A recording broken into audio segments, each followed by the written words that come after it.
Selamat malam, Kak. Malam Ibnu, jelas kok Halo. suaranya. Jelas ya? Berisik gak sih? Apa Jelas. enggak ya? Aman ya? Nggak ada berisik sama Oh, sekali kok. oke. Aman-aman. Aman, aman, aman. Oke, sebentar aku record dulu. Nah, oke. Selamat malam teman-teman semuanya. Selamat datang di podcast Growth Space ya, edisi 22 Februari 2022. Wah, ini tanggalnya bagus nih dari hari ini ya. 2202 dua. Widih, gokil gokil. Oke, terima kasih buat teman-teman udah hadir di sini ya. Selamat malam buat kakak-kakak yang udah aku invite, yaitu Kak Nuni, ada Kak Nida, ada juga Kak Awan nih udah ke sini lagi. Terima kasih, terima kasih. Dan di sini malam ini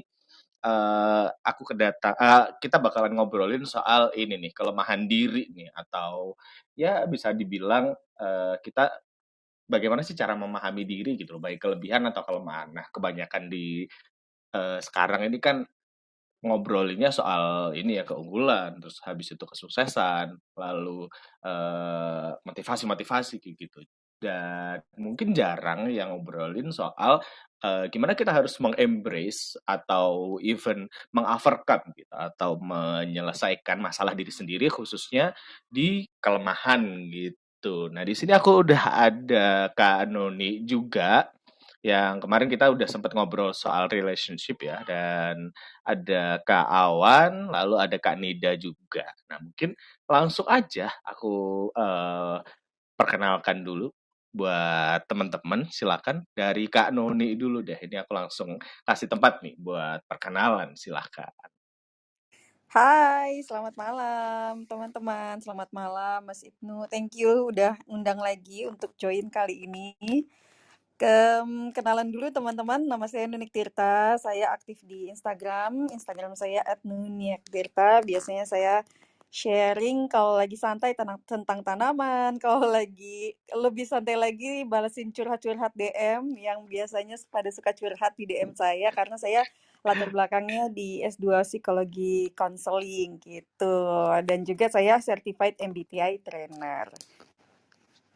Gitu Mas Ibnu. Waduh, ini kalau misalnya ada ngobrolin soal curhat dan juga konseling nih ya, ini pasti banyak banget nih yang curhat-curhat nih Kak Nuni tentang feeling yang dirasakan oleh teman-teman yang mungkin curhat sama Kak Nuni kayak gitu. Jadi lebih banyaknya tentang apa nih yang curhat sama Kak Nuni ini? Mungkin bisa Most di-share juga nih kisi-kisinya gitu. Iya, mostly kalau audiensnya aku dari statistik followernya itu 25 sampai 35 tertinggi usianya dan 78% perempuan. Jadi rata-rata yang curhat ke aku biasanya perempuan yang curhatnya tentang hubungan sama pasangan, sama suami, tentang anak gitu. Lebih banyak seputar itu, tapi ada juga banyak yang tentang Hmm. karir gitu. So, relationship juga tentang kepribadian karena kan aku certified MBTI trainer juga banyak membantu untuk kita memetakan kepribadian kita gitu.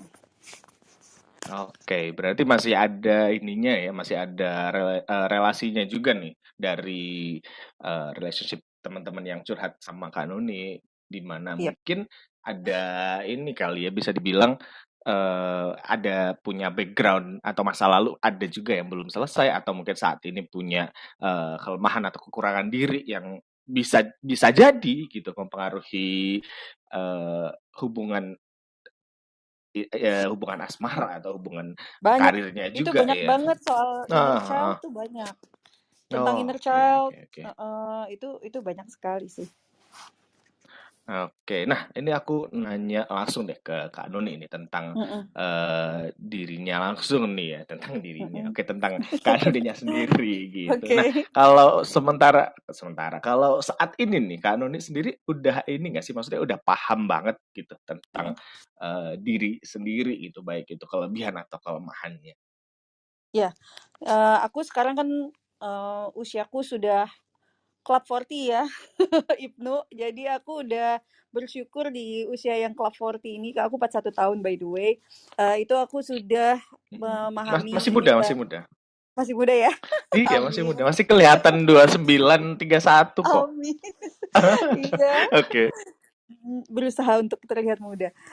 Jadi aku bersyukur sih di usia aku yang sekarang ini aku udah, kerasa banget sangat jauh berkurang blind spot-nya terhadap diri aku.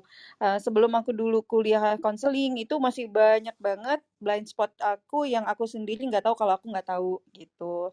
Jadi dulu banyak kalau bicara tentang kelemahan diri itu banyak banget dari kayak, permasalahan klasik ya para ibu yang punya anak, apalagi dulu anaknya dua-duanya masih balita, itu kan, aduh gitu ya, kerjaan nggak pernah beres, anaknya skarbutan, nina inu gitu ya. Jadinya kita marah sama diri sendiri karena kita marah gitu.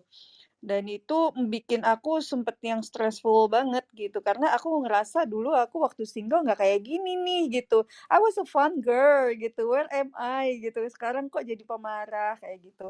Nah ternyata blind spotnya banyak dari yang akhirnya aku pelajari di studi konseling S2 aku itu kayak ibaratnya dalam tanda kutip ya kayak berobat jalan buat diri sendiri. Di situ aku menemukan banyak banget blind spot aku, kelemahan-kelemahan aku yang selama ini aku nggak sadarin gitu. Kan kita nggak akan pernah bisa berubah kalau kita sendiri nggak sadar bahwa ada yang harus diubah gitu. Jadi awareness-nya dulu tuh Mhm, mhm. waktu itu belum ada dan sekarang syukurlah aku udah apa ya sangat merasa aware lah dengan diri aku, udah tahu, udah paham banget lah gitu. Oke, oke. Berarti dulu emang Mm-mm. eh, nggak terpengaruh usia juga ya, Kak, ya? Maksudnya dalam artian ketika usia 25, 30, 35 itu kan Mm-mm. dari sisi Kak Noni sendiri kan udah mengalami nih ya, Ya. udah melewati kayak gitu. Nah, jadi Mm-mm. dari mungkin faktor usia itu ada ininya nggak sih? Maksudnya pengaruh terhadap kita udah memahami diri sendiri atau belum gitu Mm-mm. sebenarnya? Oh, kalau aku justru karena, titik balik aku itu di usia aku 33 tahun. Itu 33 tahun itu di mana aku like, one of the worst year gitu ya, yang mana marriage aku hampir bubar gitu. Mmm, Terus, banyak masalahnya di usia ke-33 itu, usia aku yang ke-33. Dan di situ aku tuh psikosomatis, waktu itu bolak-balik ke rumah sakit, sampai di CT scan, MRI, dan segala macam, nggak ada gitu ketemu penyakitnya, kenapa ini sakit kepala tiap minggu pasti ada. Sampai-sampai Panadol yang ekstra pun udah nggak mempan, kayak gitu-gitu. Akhirnya aku bertekad untuk mencari akar permasalahan aku dari sisi psikologinya aku, psikologisnya kenapa nih gitu. Dan ditemukanlah dengan aku itu kuliah lagi. Karena aku mikir kalau kuliah kedokteran otakku nggak kuat ya. Udah ngeliat darah aja takut gitu. Jadi yang aku bisa satu-satunya cara yang aku bisa cari adalah dari sisi psikologinya karena memang dari dokternya pun bilang waktu aku di opname, terakhir aku di opname itu titik baliknya aku, dokternya cuma bilang gini, kan aku di diagnosa aku GERD. Terus dokternya cuma bilang gini, "Kamu stres ya?" Gitu. Dia bilang, "Ibu stres ya?" gitu.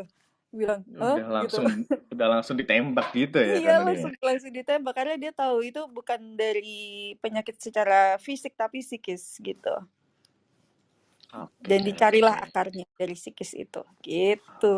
Oke, berarti di usia 30-an awal juga nih ya, Yes, istilahnya mengalami kayak gejala-gejala jatuhnya berefek sekali ya ke kesehatan fisik ya antara sangat. antara ini Iya, kondisi yang stressful dan kondisi yang enggak ternyata ada perbedaan yang sangat jauh di situ sehingga banget. memberikan dampak gitu Dulu ya ke langganan. situ. Iya, Hmm. dulu ke rumah sakit tuh mau dari internis, penyakit dalam lah, otak, kepala, sampai, kirain apa ada kanker ya atau apa, udah langganan gitu Iya, kayak ya udah berpikir bener-bener jelek ke situ-situ karena iya, dideteksi bener. dideteksi istilahnya dideteksi awal-awal itu kayak nggak ada masalah ya sebenarnya. Nggak ada, dokternya Oh, pun iya, oke, bingung. oke. "Enggak Bu, semuanya beres ini," gitu, sampai udah CT scan, udah sampai apa gitu. GERD sih waktu itu memang ada GERD gitu, tapi ya itu lagi dokternya, dokter internis yang, spesialis khusus, spesialis yang, paham GERD ya, itu dia sampai bilang, "Ibu stres nih," katanya gitu. Jadi, wah ini emang Oh, psikis sih jatuhnya. oke, oke, oke. Wah, ini menarik nih. Take out dari Kak Nunik nih ya. Mmm, Buat teman-teman juga yang kira-kira ada masalah kesehatan gitu. Jangan lupa untuk ngecek kondisi mental ya, kondisi kondisi psikis juga bisa jadi ya kan Unik ya itu adalah dampak atau efek nih dari kondisi mental atau psikis yang kurang apa ya bisa dibilang kurang sehat lah ya karena di Jadi, situ hmm, hmm, hmm, bisa ngaruh banget nih apalagi kalau misalnya kita stres atau mengalami gangguan seperti itu. Oke, iya. oke, oke, oke. Opening yang sangat menarik sekali dari Kak Nuni. Oke, Iya, thank you banget sharingnya. Nah, yes.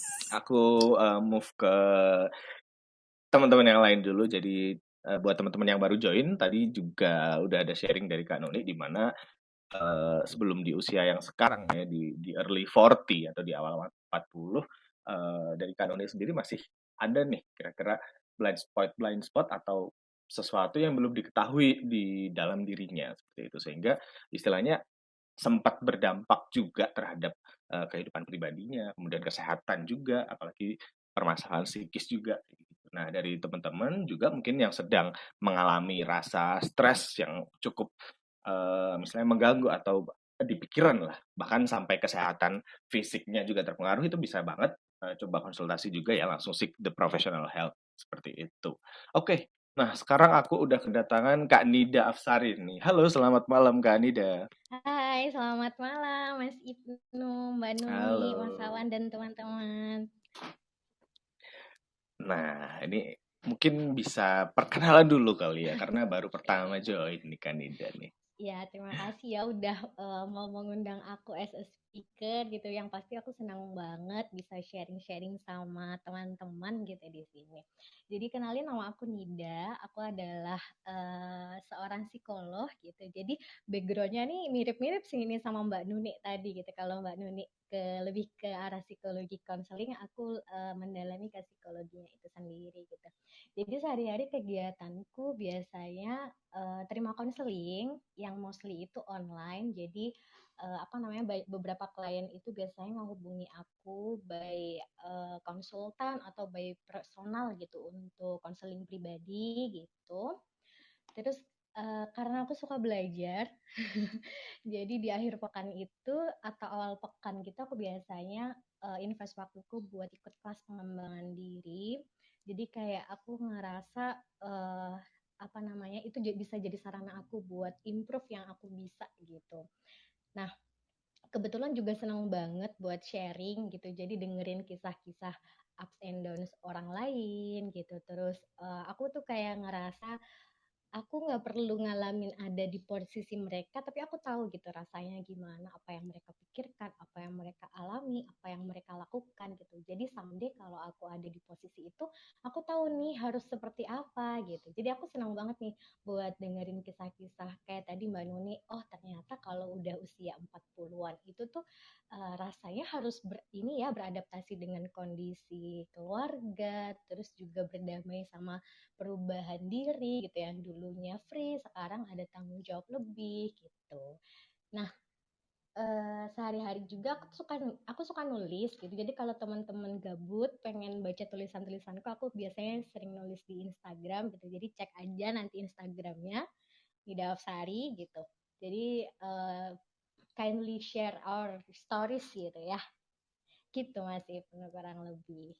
Oke, oke. Jadi istilahnya ada ini ya, eh, nyambung nih sama Kak Nuni tuh. Iya, bener Dari banget. bidangnya nih, ya menarik, menarik. Nah, mungkin kalau dari Kak Nida sendiri nih, ini nggak sih saat ini nih ya, tadi kan udah ngobrolin soal usia gitu, terus kemudian udah fase hidup lah istilahnya, kita udah ada Iya, betul. opening tentang fase hidup.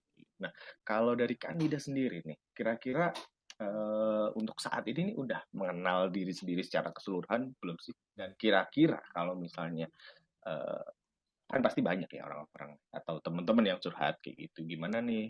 Aku ada masalah ini, aku harus ngapain kayak gitu. Nah, kira-kira mengenal diri itu sulit nggak sih kalau dari point of view-nya Kak Nida sendiri? Oke, sebetulnya apa yang Mbak Nuni tadi bilang kalau kuliah di psikologi dan konseling itu sama aja rawat jalan itu sangat benar dan itu relate banget sama aku gitu. Karena kalau mau flashback ya, Kayaknya waktu dulu S1 psikologi itu aku tuh nggak terlalu kenal gitu loh sama diriku sendiri. Yang aku capai itu ya achievement, achievement, achievement gitu. Nah, baru ketika masuk magister psikologi profesi aku benar-benar kayak rasanya dibuka banget nih semua lukanya gitu. Ada banyak unfinished business yang ternyata belum aku selesaikan gitu. Nah, kebetulan memang kami itu dituntut buat menyelesaikan unfinished business kami dan juga kami dilatih buat um, mendengarkan orang, terus apa namanya memberikan feedback, mengarahkan mereka gitu sebagai as a client ya gitu. Jadi emang kalau dibilang udah kenal atau belum, aku masih dalam proses kenalan sama diriku sendiri. Kalau kata aku kenalan sama diri sendiri itu long life journey. Jadi nggak bisa berhenti misalnya di usia 45 tahun, 50 tahun nggak bisa. Karena uh, yang perlu dipahami itu tuh diri kita tuh dinamis.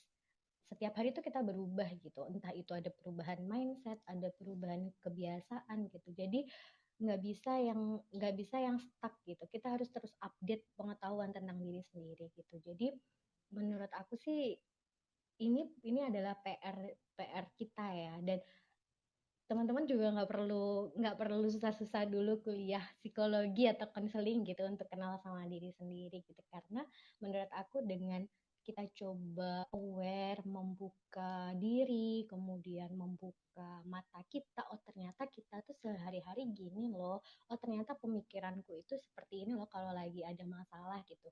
Terus kita juga melihat orang lain, melihat ke dalam diri kita sendiri, kita butuhnya apa sih yang paling cocok sama kita. Nah, itu tuh bisa jadi jembatan gitu buat buat apa namanya kenal sama diri sendiri. Jadi sulit enggaknya itu tergantung sama kita mau apa enggak gitu. Gitu sih Mas Ibnu. Oke, oke. Tadi menarik sih, di mana untuk kenal atau paham terhadap diri sendiri ini adalah salah satu long life journey, atau ya sampai kapanpun kita harus terus ini nih update, kita harus terus berusaha nih ya, Iya. keywordnya berusaha nih untuk mengenal diri gitu, karena mungkin diri kita yang sekarang dengan minggu depan atau even besok ada sesuatu nih yang berbeda, dan itu harapannya Iya, positif betul. gitu ya. Betul, betul. Ya, oke, oke, oke, oke, oke, nice, nice. Nah, kalau dari sisi ininya nih, Kak, ketika udah paham nih ya, kira-kira buat teman-teman tadi, tadi kan ada poin di mana nggak perlu jadi ini ya, nggak perlu jadi psikolog gitu, atau nggak perlu belajar secara detail banget nih tentang itu tadi, tentang belajar psikologi dan semacamnya. Nah, kira-kira ada faktor lain yang menghambat kita paham dengan diri kita nggak sih? Nah, ini yang aku alami banget ya Mas Ibnu ya. Kadang itu tuh teman-teman ngerasa nggak sih kalau aktivitasnya itu kadang autopilot gitu. Mas Ibnu ngerasa gitu nggak? Kayak pagi bangun kerja, terus ngerjain kerjaan Ah, itu lagi gitu. benar, benar, benar, benar. Ini Nah, berarti oke. Nah, kalau menurut aku itu kalau kalau refleksinya dari diriku sendiri sih karena kita itu sering autopilot, jadi tuh kurang ada waktu buat dengerin apa sih sebenarnya maunya kita gitu. Entah itu dalam fisik, entah itu dari segi pikiran atau perasaan kita buat memperhatikan diri sendiri itu tuh masih kurang gitu. Nah, eh, kenalan sama diri sendiri tuh butuh effort, butuh komitmen dan kemauan gitu. Karena kenapa? Karena sebetulnya emang capek gitu loh memproses memproses apa yang ada dalam diri kita gitu. Kayak misalnya di kantor tiba-tiba atasan marah nih. Atasan bilang kalau kerja kita itu gagal. Nah, otomatis kadang kalau misalnya kita kita apa namanya punya unfinished business tentang kegagalan, ngerasa nggak dihargai gitu, otomatis itu kan jadi trigger ya. Nah, ketika di profesionalitas kita dituntut untuk menyelesaikan masalah itu secara profesional, berarti kan nggak ada space ya untuk memperhatikan emosi kita, untuk memproses sebetulnya itu apa sih yang terjadi dalam diriku kok aku sampai trigger itu gitu. Nah kadang tuh aktivitas autopilot itu tuh yang ngebikin kita itu jadi stagnan gitu. Aku tahu apa yang jadi triggerku, tapi aku nggak tahu nih akar masalahnya apa gitu. Dan buat move itu akan jauh lebih susah karena kita nggak ngerti nih sebetulnya apa sih yang ada di balik ini semua gitu. Jadi menurut aku selain kemauan, terus komitmen, usaha juga gitu. Kita perlu nyediain waktu dalam sehari gitu ya untuk benar-benar dengan apa yang kita mau gitu. Kayak misalnya mau tidur nih, kalau aku biasanya journaling gitu. Aku pernah menerapkan journaling sebelum tidur. Jadi aku kayak punya buku kecil gratitude journal gitu. Aku ini evaluasi gitu. Hari ini aku mensyukuri A, B, C, D, E. Aku juga punya buku evaluasi kecil gitu. Hari ini aku punya salah di part ini gitu.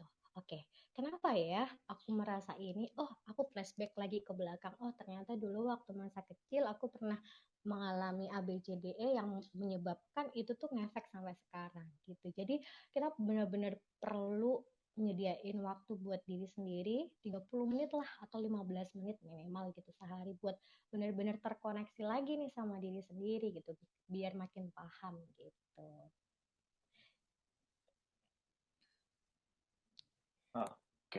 Oke ya. Jadi dari Kak Nida sendiri sih yang aku tangkap ya tadi ketika kita terbiasa menggunakan. Dulu kalau misalnya dari Growth Space sendiri pernah bikin nih webinar tentang critical thinking nih. Nah, jadi ketika kita menggunakan sistem otak yang autopilot atau kita nggak perlu melakukan ini nih, kita nggak perlu melakukan berpikir yang terlalu dalam tanda kutip ribet, sedangkan udah biasa nih melakukan aktivitas itu gitu. Lalu ada sistem otak yang kedua di mana kita harus benar-benar memikirkan oh dampaknya seperti apa, kemudian istilahnya berpikir lebih dalam gitu. Nah, berarti bisa dibilang kita bisa mencari akar masalah nih kelemahan kita seperti apa dengan kita sering-sering aja ya kayak berkomunikasi dengan diri dengan menggunakan sistem otak yang kedua itu tadi. Jadinya ketika kita udah terbiasa juga nih menggunakan sistem otak secara kritikal atau secara mendalam tadi dengan cara berpikir dan cara menyelesaikan masalah, kita bisa tahu juga nih ya kondisi kelemahan diri kita nanti seperti apa. Iya benar banget Mas Ibnu dan itu tuh menurut aku perlu banget di apa namanya dikasih waktu gitu yang nggak harus sehari sekali juga nggak apa-apa gitu seminggu sekali pas akhir pekan misalnya kayak gitu karena kebayang gak sih kalau sehari-hari udah autopilot buat kerja gitu terus abis itu tuh kayak udah di rumah kayak ngerasa udah capek pengennya istirahat gitu jadi kayak mau mengaktifkan sistem otak yang kedua tuh jadi effort banget gitu nggak masalah gitu buat akhir pekan aja nggak apa-apa seharian me time gitu aku ngelakuin hal yang disuka terus lagi mikir lagi gitu selama seminggu aku udah ngapain aja ya kayak gitu apa yang perlu diperbaiki dari hidupku aku misalnya nih aku udah mau 26 apa sih aku udah mau 26 aku mau menghabiskan 25 tahunku ini untuk apa ya gitu aku pengen bikin perubahan apa ya kayak gitu. Oke, nice banget Kak Nida. Thank you banget udah menjadi opening juga nih buat Kak Nida sendiri kayak gitu. Ini bahasanya cukup dalam gitu. Iya. Oke, thank you banget. Nanti aku akan lanjut ngobrol lagi. Nah, sekarang ada Kak Awan nih. Halo, selamat malam Kak Awan. Ketemu lagi.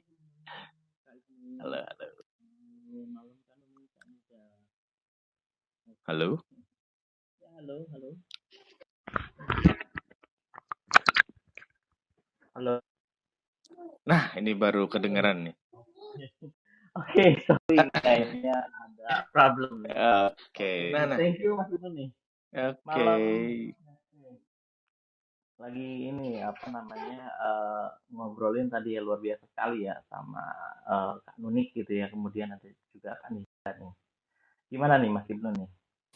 Nah, ini menarik nih Mas soal kelemahan diri ini. Nah tadi kan dari Kak Nuni udah sharing bahwa ini salah satu journey juga dengan tahu di kelemahan diri ya itu tadi kita harus benar-benar tahu dulu nih blind spot kita seperti apa dan juga fase-fase usia itu juga ternyata terkadang berpengaruh juga nih terhadap kita bisa atau mampu mengenal diri.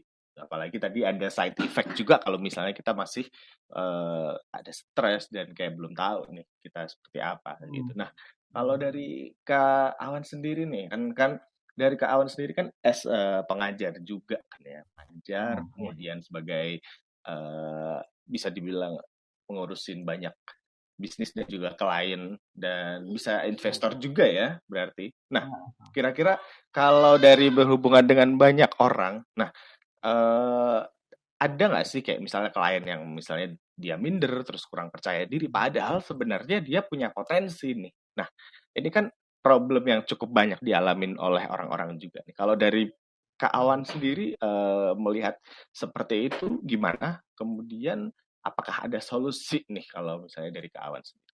Terima kasih. Oke, oke. Thank you banget nih. Apa namanya? Pertama, udah di-invite jadi speaker nih. Luar biasa banget nih. Keren-keren pembicaranya semua nih kali ini ya. Tadi kalau aku dengar banyak yang dari HR gitu ya, dari background-nya. Kalau aku sendiri dari segi background gitu ya, ini dari bidang information system gitu ya. Jadi kalau banyak yang fokusnya gitu ya, fokusnya itu lebih ke startup. Tadi aku sempat lihat profil gitu ya, profilnya Kak Nunik ini cocok nih sama bidang yang aku gelutin gitu ya. Nah, gini, apa namanya, kalau ngelihat tentang kelemahan diri gitu ya dari eh, pengalaman gitu ya, pengalaman aku di dunia industri itu kurang lebih 10 tahun gitu ya, kemudian juga di pendidikan justru ini aku masih baru gitu ya, masih sekitar 4 tahun gitu ya. Nah, pada saat kita gitu ya berproses gitu ya di dunia industri itu sebetulnya kita di sana menemukan yang namanya kelemahan sekaligus kekuatan dari diri kita gitu ya.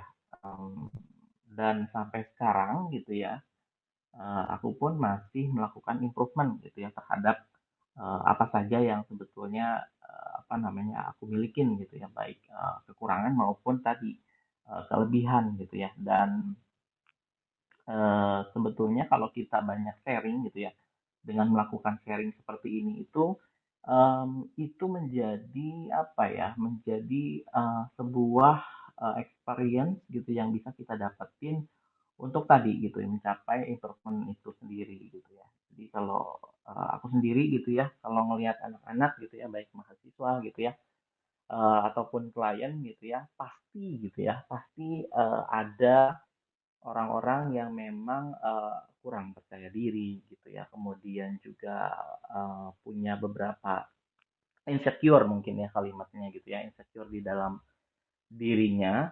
Padahal aku lihat potensinya itu melebihi jauh banget gitu ya dari apa kekurangan yang ada di dirinya. Jadi sebetulnya apa ya? Kalau tadi gitu ya Kak Ibnu bahas tentang critical thinking nih gitu ya. Aku ini mau kasih sedikit gitu ya gambaran mengenai pembahasan mengenai design thinking gitu ya. Jadi Hmm. banyak sih di tahun apa namanya tahun ini gitu ya, tahun kemarin dan tahun ini kalau konsep design thinking itu diterapkan di organisasi. Nah, padahal konsep design thinking itu bisa juga diterapkan di dalam diri kita sendiri gitu. Dan konsep design thinking ini justru bisa gitu ya membuat improvement tadi ke arah yang lebih baik gitu ya. Itu saja mungkin kalau dari saya Mas Ibnu buat pembukaan. Oke, oke, oke. Nah, ini udah disenggol dikit nih Kak Awan nih tentang istilahnya secara historis sendiri kan bergelut di dunia industri Ya, dan bisnis apalagi sebagai as a consultant ini pasti kan nemu banyak orang. Nah, tadi kan ya juga betul. melihat sebenarnya mereka punya kemampuan kayak gitu, tapi jatuhnya malah insecure nih.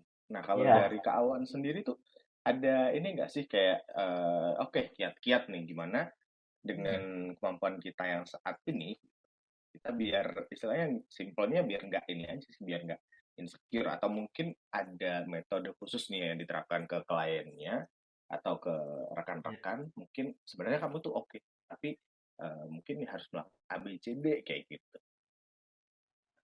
ya, ya. Gini, kalau bicara soal tips dan trik, pasti setiap orang punya tips dan trik sendiri ya gitu. Cuman yang aku terapin gitu ya di apa namanya di hidupku gitu ya, gimana sih caranya dan aku suka banget share gitu ke teman-teman gitu ya, ke mahasiswa gitu ya, ke klien gitu. Salah satunya adalah gini. kita harus kenal dulu yang namanya tadi apa itu kelebihan dan kekurangan kita. Jadi kalau kita sudah kenal itu gitu ya, kita akan lebih mudah untuk kalau kelemahan gitu ya mengatasinya, kalau kelebihan untuk apa namanya lebih ditonjolin lagi gitu. Jadi itu yang pertama gitu ya harus bisa yang namanya kenal dulu gitu. Karena apa ya sampai sekarang pun gitu ya kalau sempat aku tanya gitu ya mungkin ini berkaitan sama apa namanya sama Mbak Nunik tadi ya certified MBTI gitu ya di kampusku sendiri gitu ya pada saat mahasiswa masuk ke dalam dunia kampus itu kita sudah apa ya lakukan yang namanya tes MBTI gitu jadi kita pengen tahu deh minimal dari apa namanya karakter anak ini sebetulnya karakternya seperti apa kan itu dibagi ada 16 apa namanya 16 karakter perilaku lah gitu ya. Personality ya. Nah, itu ya personality. Nah, itu apa namanya kita sebetulnya dari situ sudah tahu, oh ini pasti ada kelemahan dan kekurangan gitu ya. Dan dari sana eh, kita usahakan untuk ngebangun tim gitu di dalam sebuah tim ya, baik itu tim misalnya di kelas atau tim bisnis gitu ya. Itu betul-betul posisinya apa kita random dan acak gitu. Betul-betul oh ini misalnya harus contoh misalnya kalau misalnya dia punya MBTI apa namanya bisnis maka dikumpulinnya jangan sama satu orang yang bisnis lagi tapi digabung dengan kelompok yang lain misalnya yang apa namanya karakter apa gitu dan itu terbukti gitu berhasil di apa namanya dicapai di anak-anak gitu mereka jadi apa ya oh ternyata punya apa ya punya tambahan pengetahuan tambahan experience tambahan knowledge gitu ya bahkan mereka bisa improve gitu itu secara natural ya jadi betul-betul eh, kita set kondisinya gitu ya jadi gimana set kondisinya tadi gitu dengan di awal apa namanya cara mengelompokkan orang pun itu kita betul-betul memperhatikan itu gitu ya. Itu kalau di mahasiswa gitu ya. Tapi kalau di klien gitu ya, kalau apa namanya, kalau kita bicara sama klien gitu ya, sebetulnya ini kita selalu lihat yang namanya pasti kekuatannya dulu gitu ya. Oh ini klien kekuatannya apa nih? Terus dia misalnya goalsnya atau tujuannya itu arahnya kemana.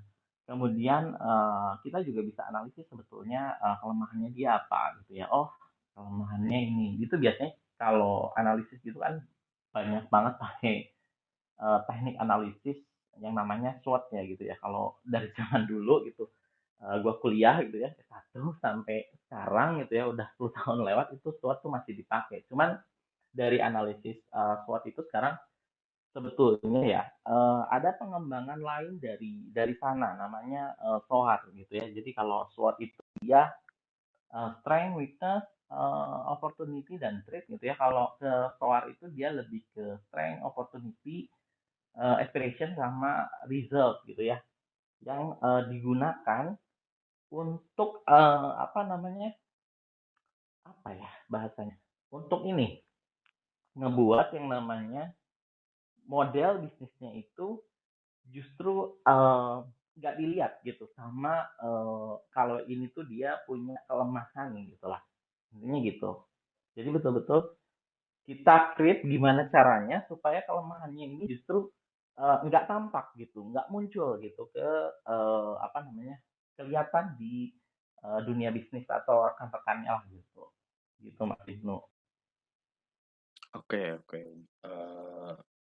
Nice dari Kak Awan tadi ya, mulai dari pengenalan istilahnya dari tim juga harus paham dulu nih tentang kelebihan dan kelemahan dari timnya yang misalnya ada mahasiswa atau klien, contohnya mahasiswa itu tadi ya, di mana oke dikelompokkan sendiri nih orang-orang yang mungkin ada yang leader, kemudian ada yang jadi konseptor, ada yang sebagai eksekutor dan segala macam ya jangan sampai kayak jadi ini isinya orang-orang yang filler semua.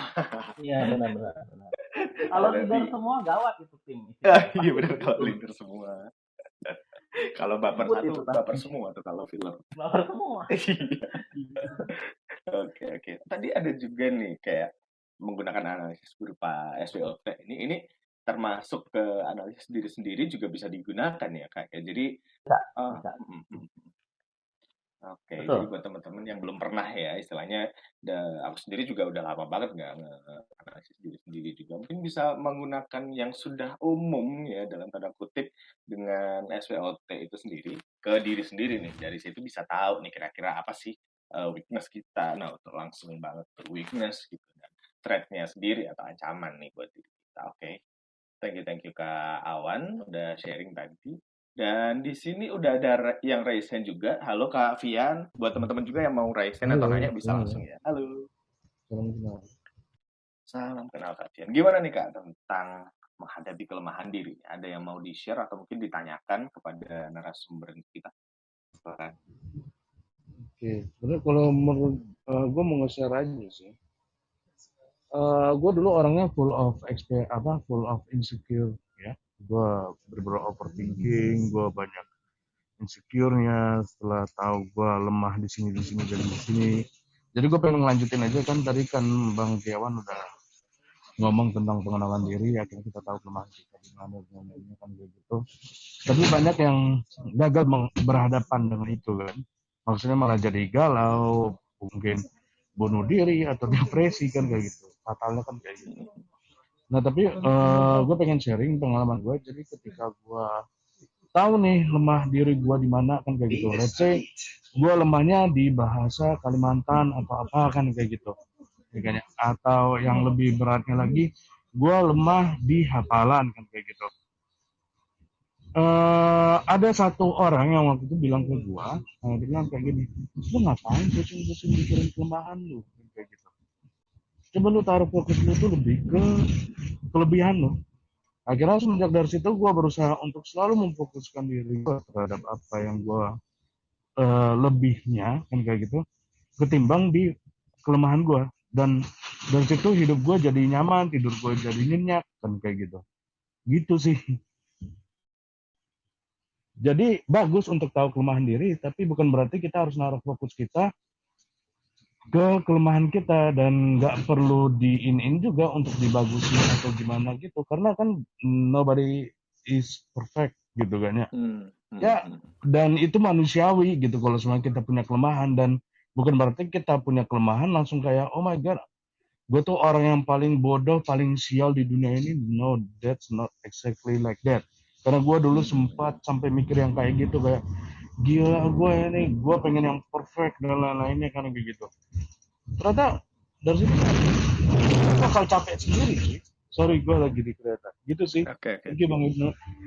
Oke, thank you Bang Fian udah sharing ya. Jadi langsung dijawab nih tadi dari Kak Awan dan juga Kak Nun ini terhadap istilahnya dari Kak Fian sendiri dulu sering insecure terhadap kelemahan gitu. Ketika ternyata udah menjalani semakin ke sini, ternyata kayak ya nggak usah fokus terhadap kelemahan nih, tapi istilahnya ngelihat sisi positifnya, ngelihat sisi kelebihannya dan ya sudah setelah sadar ya ada keyword sadar dan aware di situ terhadap kelebihan sehingga oke yang difokuskan di kelebihannya nih sehingga istilahnya hidupnya jadi lebih tenang. Nah, aku mau ke Kak Nuni lagi nih. Kan tadi udah ada sharing nih Kak tentang Kak Fian. Nah, kalau dari Kak Nuni sendiri ada tambahan mungkin ketika kita acknowledging kelemahan nih dari diri dan setelah itu kita fokus nih ke kelebihan. Kalau dari Kak Nuni sendiri gimana? Iya, kalau aku percaya ya kalau kelemahan tuh memang ditutupi, kelebihan yang diasah gitu. Kalau aku nggak berusaha sebaliknya. Maksudnya, kita udah paham nih, udah aware dulu bahwa ini nih kelemahan kalau aku ya, in my case gitu. Aku tuh lemahnya di matematika ya. Tapi keunggulannya aku di bahasa Inggris waktu sekolah nih ya, kita bicara waktu sekolah. Jadi aku nggak berusaha mati-matian matematika aku harus bagus, nggak, karena itu yang bikin aku tambah stres nantinya. Jadi yang aku asah ya bahasa Inggris, aku sempurnakan gitu. As long as matematikanya masih bisa, ya nggak terlalu nggak terlalu jeblok banget lah gitu. Paling nggak bisa mengikuti. Tapi aku tidak mengasah sampai yang harus bagus banget sampai levelnya di sebagus bahasa Inggris aku. Contoh kayak gitu. Nah, setelah aku aware bahwa aku memang lemah di situ, eee, itu malah justru menyiksa dirinya sendiri gitu, "Ah, enggak kok, aku pasti bisa," gitu ya. Itu bagus, tapi nanti jatuhnya, like positivity-nya malah menjadi bumerang buat dia sendiri bahwa Mhm. dia itu menutup mata gitu. Padahal memang ya bagus sih ada keinginan gitu, as long as dia mau dan suka. Tetapi kalau memang dianya, tidak mengukur kemampuan dirinya, itu nanti yang akan membuat dia merasa burnout sendiri pada akhirnya gitu. Kalau dia tidak accept, tapi dia terus denial terus gitu. Nah, kemudian setelah accept, dia baru bisa beradaptasi gitu dengan ya kemampuannya dia sebatas mana, dan jadi dia harus mengkompensasi dari kelebihannya dia yang mana. Itu yang diasah terus gitu kalau aku. Oke, jadi emang harus ini ya, istilahnya tidak perlu juga nih berfokus sama kelemahan gitu. Jadi kayak memahami diri kelemahannya apa dan benar-benar Mhm, paham terhadap oke kelebihan kita dan istilahnya fokus di situ atau mungkin mhm, ketika kita udah bisa tahu nih gimana caranya untuk mengovercome itu tadi ya, mengovercome mhm, kelemahan, kita mhm, jadinya bisa istilahnya oke ketika ya udah akhirnya paham nih kita iya. nggak bisa matematika nih akhirnya ya udah kita coba fokus di hal lain gitu. Mhm, karena kadang, Ibnu yang lebih jahat terhadap diri kita itu diri kita sendiri sebenarnya. Kadang kita nggak sadar kalau misalkan dikritik sama orang lain gitu ya sebel, tapi kitanya sendiri terlalu keras mengkritik diri kita sendiri gitu. Jadinya nggak fair, we are not being fair to ourselves kadang-kadang gitu. Kadang perlu loh kita meluk diri kita sendiri bahwa it's okay if you cannot do it now gitu, maybe you can do it tomorrow gitu, maybe you can try again tomorrow gitu. Ya don't be too hard on yourself aja gitu. Oke oke oke oke. Nah Tapi kalau ada yang dari mirisnya Bang Ibnu, ada gimana tuh mirisnya. Mhm. gimana tuh kak? Gua 20 tahun bisa dibilang gua ngikutin orang tua gua. Jadi tipikal orang tua gua tuh yang masih zaman bahla gitu, lahiran 70-an semua. Itu tuh yang tipikalnya kayak gini, wah si A aja bisa, masa kamu nggak bisa? Kayak gitu tuh, mirisnya di situ tuh. Jadi kelemahan anaknya itu nggak diakuin, tapi uniknya tuh di sini. Walaupun kita tahu kita lemah di situ, sebenarnya kalau kita punya keinginan untuk mengkosongkan gelas kita, itu bisa jadi mastering. Contoh simpelnya adalah gue waktu itu gue benci banget yang namanya ekonomi, ya kan? Gue kan dulu IPA gitu kan ya, karena disuruh orang tua. Gue nggak suka banget sama ekonomi kan gitu, apalah ini nggak penting kan gitu. Tapi pada saat kuliah, gue disuruhnya kuliah ekonomi, ya kan ya? Lu bayangin kan, udah mah gue benci, gue lemah lagi di situ, Iya iya iya iya iya. kan? Logiknya juga gue nggak dapet gitu kan. Tapi akhirnya di situ gue belajar untuk kayak, oke coba gue kosongin gelas gue mencoba menjalankan itu pure dari nol gitu. Yang akhirnya gue lulus dengan kumlot, Berarti gitu. istilahnya ini nih Kak, Iya. Kak Alfian dari istilahnya dari personal juga nih ya dari di mana kita oke kita masih kurang paham nih tentang hal ini ya mau nggak mau karena udah terlanjur dalam tanda kutip nyemplung nih dan dari Kak Fian sendiri ada growth mindset ya, istilahnya kemauan untuk menghadapi dan menyelesaikan tantangan gitu sehingga ya istilahnya mungkin di awal kita ngerasa nggak mampu tapi ternyata setelah menjalani ya udahlah kita ini aja gitu langsung terobos aja gitu akhirnya berhasil nih menyelesaikan hal itu kayak gitu. Nah, kalau mungkin aku move dulu ya Kak Fian ya.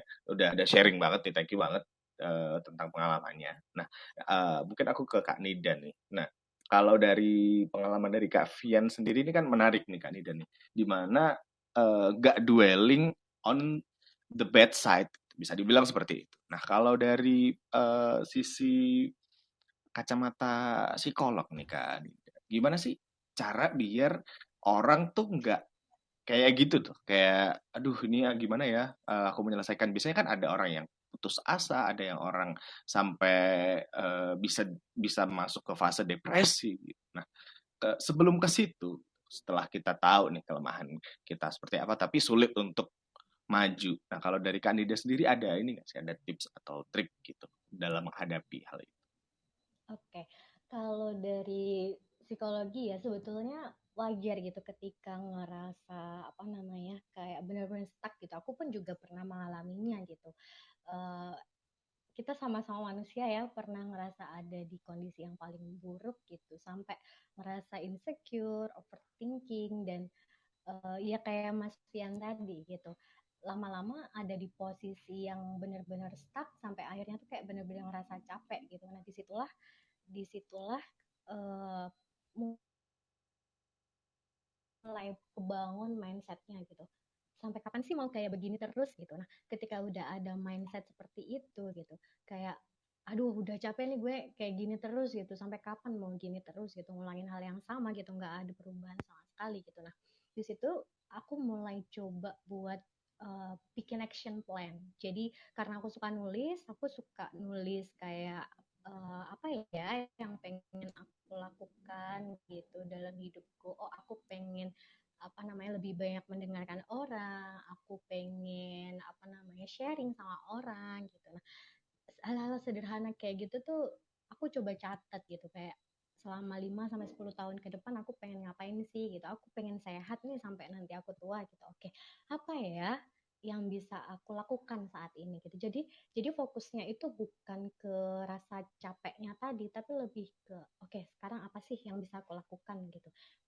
Fokusnya lebih ke itu. Nah, ketika udah di tahap kayak gitu kita kita bisa coba dengan melakukan hal-hal sederhana gitu. Kalau aku biasanya sehari-hari tuh kayak oke aku lakukan apa yang aku suka, terus habis itu aku mulai atur misalnya pola makan, pola minum gitu, tidur gitu, hal yang sederhana aja yang itu tuh bisa ngerubah kita gitu, sedikit demi sedikit itu tuh yang pasti itu nanti bakalan ada perubahan gitu, termasuk gimana cara ngatur mindset kita saat ini kayak gitu Mas Ibnu.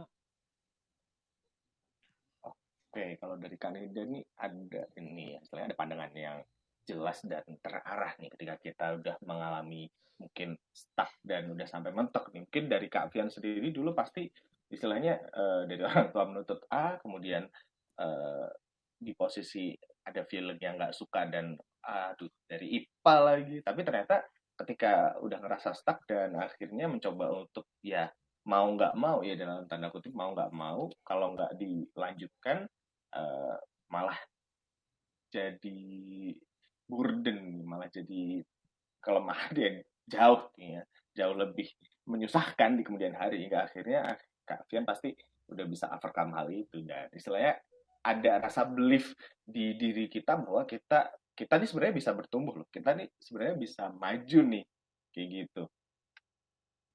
Dan kalau dari Kak Nida sendiri tadi udah sharing juga terkait action plan dan melakukan hal-hal positif. Istilahnya sadar juga nih kita melakukan hal-hal yang kita senangi, melakukan hal-hal yang mungkin dapat membantu mood kita hingga akhirnya kita happy, bisa lebih happy dibanding fase sebelumnya dan melakukan yang terbaik seperti itu. Nah, kalau nih Kak Nida, kalau kita istilahnya dulu suka nih belajar, kemudian suka melakukan hal-hal yang menyenangkan gitu. Tapi ketika ada satu momen nih ya pasti atau uh, yang membuat kita akhirnya, aduh kok gini banget, terus kita nggak merasakan selera nih untuk melakukan sesuatu, untuk mengerjakan yang dulunya sebenarnya menyenangkan, tapi setelah kita ada di fase tersebut kita jadi nggak ini lagi, nggak senang lagi. Kalau dari Kak Nida sendiri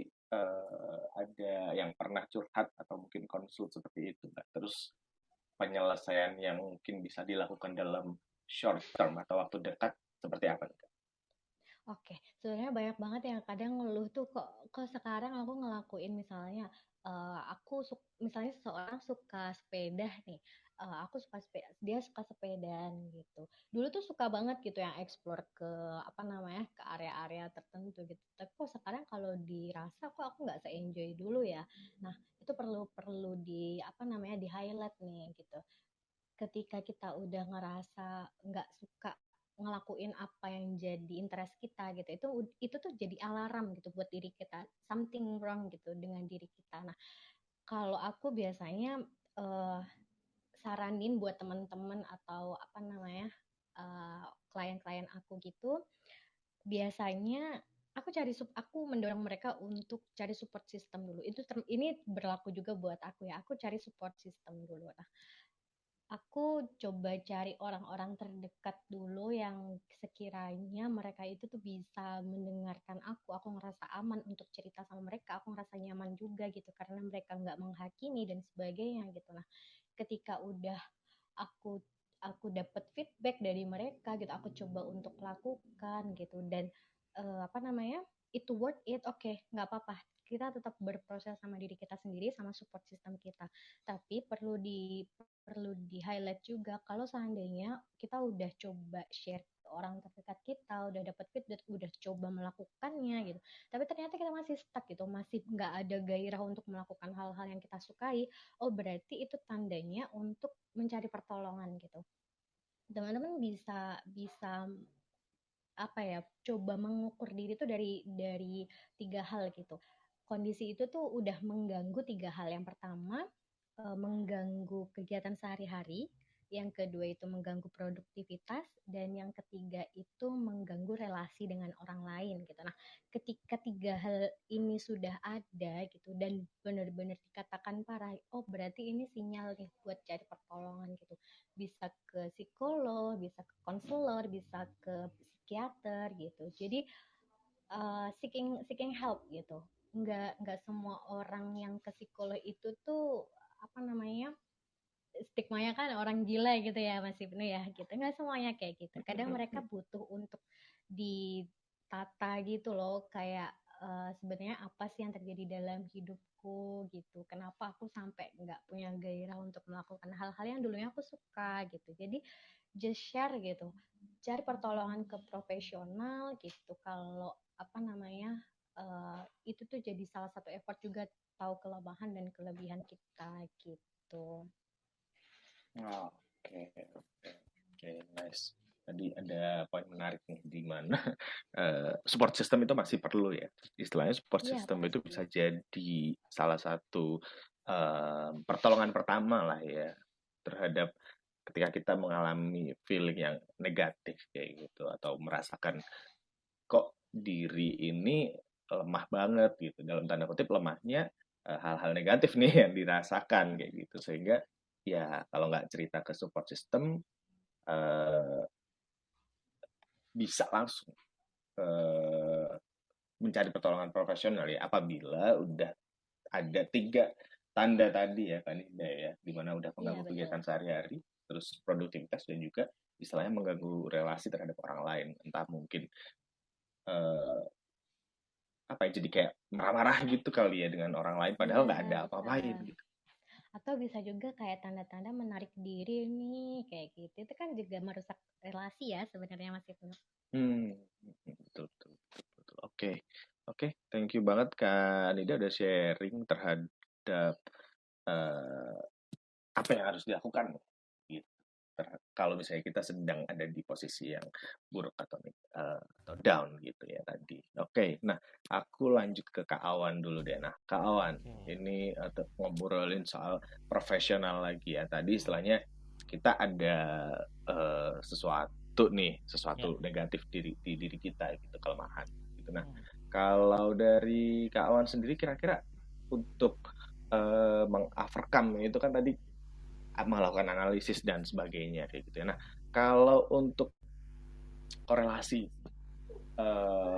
kepercayaan diri yang berlebih nih terhadap kemampuan ini kan ada juga nih yang namanya Dunning-Kruger effect nih yang cukup banyak disinggung di media sosial dan mungkin di beberapa buku atau jurnal. eh, pengaruh dari Dunning-Kruger terhadap kondisi seseorang ini ada korelasinya nggak sih Mas? Khususnya untuk orang yang merasa minder atau mungkin merasa dirinya terlalu powerful gitu. Ya, ya, ya, ya. Gini, apa namanya, Kak Ibnu. Yang pertama itu kita perlu ini dulu ya, perlu lihat dulu kalau misalnya manusia itu sebetulnya kayak sebuah kertas kanvas kosong gitu ya. Jadi warnanya mungkin dasarnya itu putih gitu ya di awal-awal gitu ya. Kemudian seiring waktu gitu ya kita punya yang namanya apa ya, journey gitu ya, experience gitu ya. Terus warna itu mulai diisi gitu ya. Nah, warna itu terisi itu biasanya berbagai aspek gitu ya. Ada aspek lingkungan gitu ya. Ada aspek mungkin dari keluarga gitu ya. Ada aspek dari teman gitu ya. Banyak hal lah gitu di sana yang bisa mempengaruhi kanvas tadi gitu ya. Warnanya itu jadi ke arah yang seperti apa gitu ya. Nah, tadi juga sempat disampaikan gitu ya sama Kak Nida itu, kalau bicara gitu ya tentang action plan itu dia memang perlu banget dibikin gitu ya. Karena gini, sampai sekarang pun apa namanya, saya sendiri gitu ya itu memang suka bikin yang namanya gambaran besar yang ingin dicapai itu apa dalam misalnya 15 tahun, 10 tahun, kemudian 5 tahun, kemudian di breakdown lagi jadi setiap tahun dan per bulan gitu ya. Apa yang perlu apa namanya kita goalsnya kemana gitu arahnya gitu ya. Dan kalau kita bisa misalnya mencapai titik di mana setiap goals pada momen tertentu gitu ya, misalnya pada 1 bulan, 1 tahun gitu, itu perlu banget kita untuk bisa apresiasi diri. Ini kadang-kadang apa namanya yang jarang dilakukan gitu ya. Nah, tapi kalau misalnya apa namanya nggak nyampe nih misalnya, atau ini apa namanya kita belum nih ya, belum nyampe ke sana gitu ya. Hidup itu tadi as a journey gitu, is okay gitu. Jika kamu memang belum sampai ke titik itu gitu ya. Jadi kita ini sebetulnya apa ya gitu ya. Kalau saya sendiri gitu ya melihatnya masih merupakan tahun pertama 10 tahun pertama jati diri saya seperti ini, terus 10 tahun berikutnya jati diri saya seperti ini, mungkin 10 tahun berikutnya lagi berkembang jadi apa namanya lebih dewasa seperti ini, mungkin 10 tahun lagi lebih matang gitu ya. Itu apa namanya berpengaruh banget gitu ya. Jadi mungkin saat di awal gitu ya, kita kalau memang sebagai orang tua ya, karena memang kalau di apa namanya, kalau guru itu sebetulnya gitu ya, mereka itu orang tua apa yang lebih banyak waktunya gitu ya ketimbang dari orang tua sendiri. Karena orang tua kan kita tuh hidup kan 24 jam ya. Kalau dibagi 3, untuk waktu istirahat anak tuh kan 8 jam, kemudian untuk waktu di apa namanya di kelas gitu ya justru lebih banyak sama kita gitu ya. Jadi kita itu sebetulnya sebagai pengganti orang tua, bagaimana tadi untuk melukis bantu kanvasnya anak-anak ini supaya mereka it's okay gitu kalau memang kamu punya kekurangan gitu ya, kurang percaya diri gitu ya. Kita kasih sedikit tips triknya gitu supaya minimal mereka nggak terlalu kelihatan banget. Nah, tapi setelah itu kita lihat, oh ternyata powernya mereka tuh ada di mana, ada di sini. Nah, itu volume powernya itu yang kita berkali-kali lipatin gitu ya. Jadi sehingga mereka itu punya apresiasi untuk bisa mencapai prestasi diri yang sebetulnya mereka ingin raih gitu di hidup gitu ya. Dan tadi kalau bicara tentang apa namanya nyambung ke design thinking gitu ya, ada sebuah fase gitu ya. Kalau kita dalam satu hari itu kan ada 24 jam gitu ya, ada fase ideate di sana. Dan di sana tuh sebetulnya kita sudah bisa bagi gitu, oh sebetulnya besok itu kita gitu ya, kegiatan kita itu apa saja gitu ya akan kita laksanakan gitu ya. Ada ini, ada ini, ada ini. Kemudian di sana kita udah bisa bagi kapan waktunya kita untuk belajar, kapan waktunya kita misalnya untuk ketemu teman-teman, untuk apresiasi diri, kapan waktunya kita untuk selesaikan checklist harian kita gitu. Dan itu apa ya, kita akan menemukan yang namanya the best dari diri kita gitu Kak Ibnu.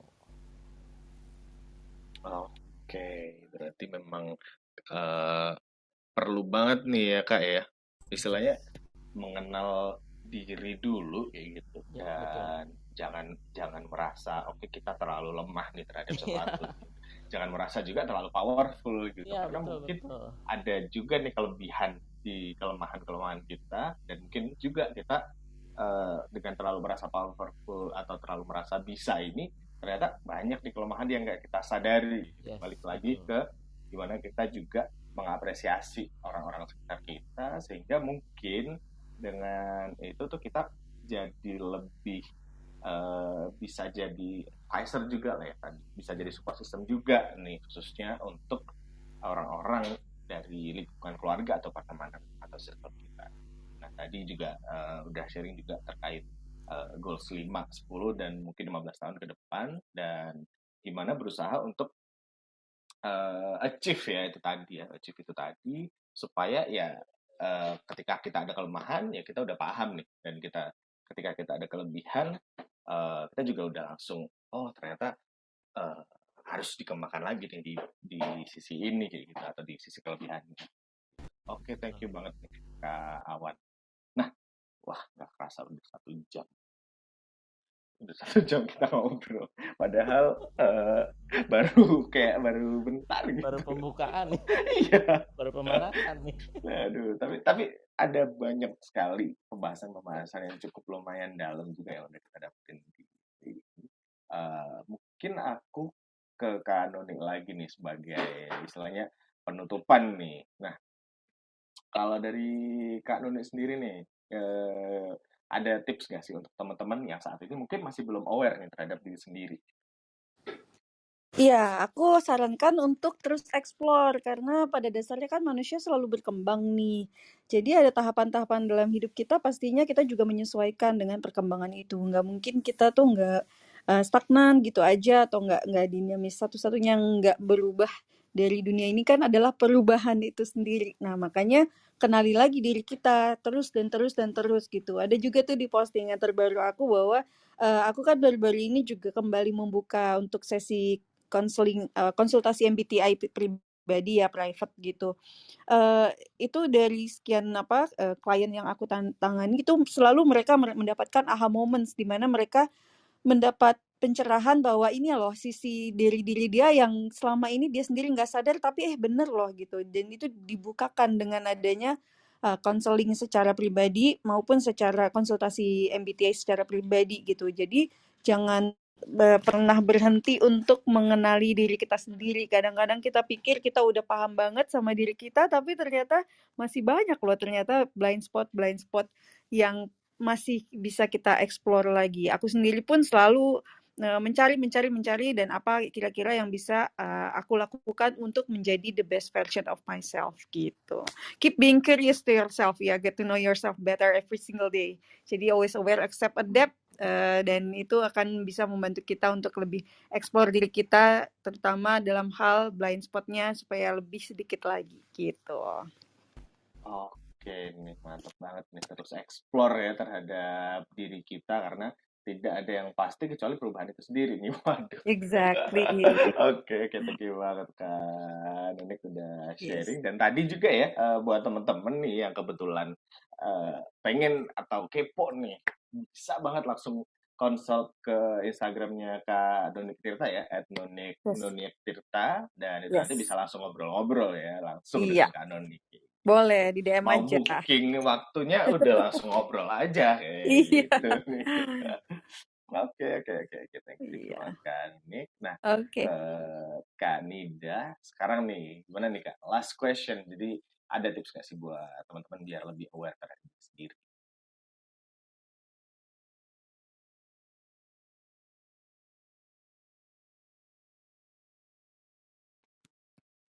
Halo, apakah koneksi saya? Ada kok, ada. Ini kayaknya Kak Nida nih koneksinya. Halo? Wah, ini nih ada nih. Halo. Gimana nih, Kak?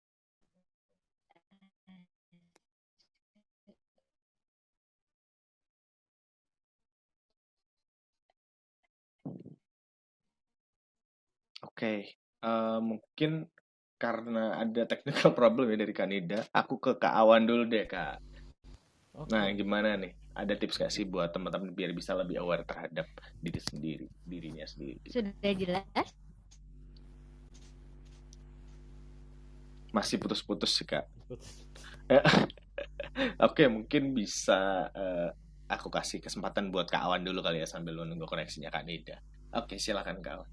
Oke, jadi gini, mungkin kalau dari saya ya, tipsnya singkat aja sih. Yang pertama adalah kalian harus bisa jadi diri sendiri aja gitu ya. Nggak usah khawatir misalnya orang lain itu lebih baik di bidang apa dari kalian. Kalian bisa menemukan bidang kalian sendiri itu terbaik, the bestnya itu di mana gitu ya. Dan dengan cara tadi mengenali gitu yang kelebihan gitu atau kekuatan gitu ya, apa yang kalian milikin gitu, itu penting banget gitu ya, terutama untuk kalau kalian nanti mau buka usaha bisnis gitu ya. Sekarang kan udah ini banget ya, udah relate banget, banyak sekali pengusaha-pengusaha muda gitu ya, kayak yang punya startup gitu ya, mereka punya usahanya besar gitu ya. Ini juga kita juga sebetulnya lagi open public untuk orang-orang yang memang baik itu mahasiswa maupun masyarakat umum yang ayo kita mau misalnya tumbuh berkembang bersama gitu ya, kemudian kita inline-kan dengan program pemerintah gitu, sehingga usaha yang dimiliki ini nantinya bisa memang membuat besar nama bangsa ini gitu ya. Jadi betul-betul kita kolaborasi gitu ya, kita sama-sama gitu, kita bentuk kayak seperti sapu lidi gitu ya. Sapu lidi itu kalau satu gitu ya untuk bersihin jalan mungkin perlu effort yang banyak, tapi kalau kita bareng-bareng sama-sama gitu ya, banyak bergabung gitu ya, itu bisa dengan effort yang kurang gitu, sedikit gitu ya, tapi bisa menghasilkan impact yang besar gitu ya. Itu aja mungkin Kak Ibnu, thank you so much sudah di invite di Growth Space. Thank you semua, kemudian Kak Nuni, Kak Nida juga thank you. Thank you Oke, teman-teman yang sudah thank hadir you di bawah Kak juga. Awan. Buat pengen ngobrol-ngobrol nih atau konsul tentang bisnisnya atau waduh aku ada idea, ada planning nih Kak. Nah, kalau ide tanpa eksekusi itu kan Ya. kayak mimpi di siang bolong nih Kak Awan nih. Ya, mungkin bisa langsung kontak Kak Awan sendiri di Awan 24 ya. Ya, betul. Ada di Awan 24. IG Ada di luar Instagram. Ya. Nanti bisa langsung DM nih, follow DM atau dari sini juga boleh langsung DM kalau misalnya pengen ngobrol-ngobrol lebih lanjut. Nah, thank you banget Kak Awan. Jangan lupa ya percaya terhadap diri sendiri dan kemampuan diri sendiri, kemudian cari support system. Oke. Lebih baik kolaborasi dibandingkan berkompetisi. Widih, Betul. cakep. Oke. Nah, last words nih dari Kak Nida, apakah sudah bisa lancar? Oke, udah jelas belum sekarang? Mantap, udah jelas sekarang. Gimana nih Kak? Oke, kalau dari aku prinsipnya kita coba tata mindset kita ya. Kalau kita sekarang lagi hidup di masa kini nih. Kita punya masa lalu dan kita juga punya masa depan. Masa lalunya itu buat dijadikan pelajaran, buat evaluasi, refleksi gitu. Oh ternyata selama ini tuh sudah menjalani hari itu seperti apa sih, kalau gagal gimana, kalau marah gimana, kalau lagi sedih gimana, kalau lagi senang gimana gitu. Jadi masa lalu jadiin bahan buat belajar tentang diri kita. Pelan-pelan kita sadari kalau kita itu punya kelemahan, dan karena we are human ya, we make mistake gitu. Jadi perlu banget untuk mencoba menerima gitu. Jadi di masa kini kita coba untuk terima itu, kita coba perbaiki, dan kita coba tata masa depan. Karena masa depan kan masih di depan gitu ya ibaratnya. Kita benar-benar yang bisa kita kendalikan adalah saat ini kita mau planning masa depan kita gimana, kita mau berbuat yang sama lagi atau justru ngedobrak diri untuk jadi lebih baik gitu. Jadi just focus on here and now gitu. Thank you banget sudah diajak sharing gitu. Aku banyak banget dapat insight dari Mbak Nuni, dari Mas Awan, dari Mas Ibnu dan teman-teman lainnya. Oke, thank you banget Kak Nida nih. Dimana perlu menerima lah ya, perlu acceptance terhadap kesalahan, kesedihan dan kelemahan, tapi nggak dwelling gitu, nggak diem aja, tapi juga melakukan planning untuk merubah hal tersebut dengan fokus di masa sekarang nih, karena istilahnya masa lalu itu sebagai evaluasi dan refleksi aja, dan yang bisa difokuskan untuk menata ke depan ya hari ini. Gitu. Kalau misalnya hari ini kita merasa lemah ya it's okay, terima aja, acknowledge dan ya udah do something about it. Karena ya dunia ini kejam, bisa dibilang dunia ini nggak kayak di negeri dongeng ya, mungkin ada yang harus berjuang lebih keras dibanding teman-teman yang lain, dan it's okay, that's how life works, kayak gitu kali. Thank you banget buat Kak Nuni, buat Kak Nida dan Kak Awan udah sharing, dan thank you banget buat teman-teman yang udah stay di sini sampai sekarang. Dan mungkin aku masih ada promosi sedikit ya, jadi ada Discord juga, kita ada Discord, bisa langsung diklik untuk masuk ke sana. Dan mungkin di bulan Maret nanti kita akan ada webinar juga nih tentang psikologi kapital kayak gitu. Nah, untuk informasinya lebih lanjut nanti bakalan di-sharingkan ke sosial medianya kita gitu. Nah, mungkin dari aku cukup sekian, dan terima kasih juga buat Kak Nuni dan Kak Nida dan Kak Awan udah sharing. Nanti akan di-reshare juga rekamannya di YouTube dan juga Spotify kita buat teman-teman yang udah dengerin. Terima kasih, selamat malam dan selamat beristirahat. Thank you Kak Nuni, Kak Nida dan Kak Thank you Awan. semuanya. Thank you. Jangan lupa ya DM kalau misalnya pengen konsultasi atau ngobrol langsung dengan Kak Nuni, Kak Nida atau Kak Awan kayak gitu nih. Oke. Siap ya semuanya. Ya, Thank you. ditunggu. Selamat Bye-bye. istirahat, Bye-bye. sehat-sehat.